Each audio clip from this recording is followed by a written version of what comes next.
First thing I wanted to let all of you know, every once in a while, people ask me, what are you reading, Andrew, and what are you looking at in your studies and stuff like that.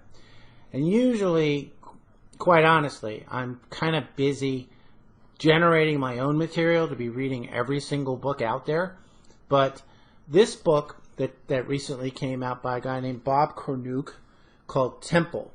And up ahead, up on the top here, it says, "Could history be so stunningly wrong?"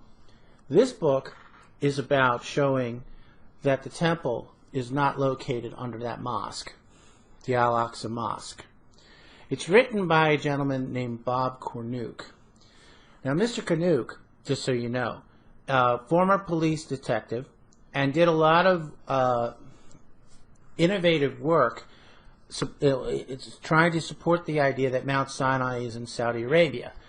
And I was in that camp for 12 years. Recently shifted my position back to the Sinai Peninsula. However, I greatly respect this guy's work, and he is following up in the footsteps of Ernest Martin, who did the original research, which eventually led to that documentary film that a lot of you have seen and that we've talked about here. The book was called "The Temples Jerusalem Forgot," and my point is that Bob Cornuke here, he writes like an adventure writer. So this has got a very easy read to it. You don't need a lot of technical biblical information. He will provide it for you. And I haven't read all of it, but I've read enough of it to know where he's going with it, the way he's setting up his discussion.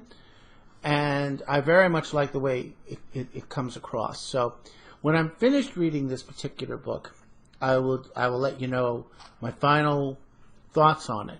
But for now, I wanted to give a recommendation for it because I really like the way it's written, and it's very factual.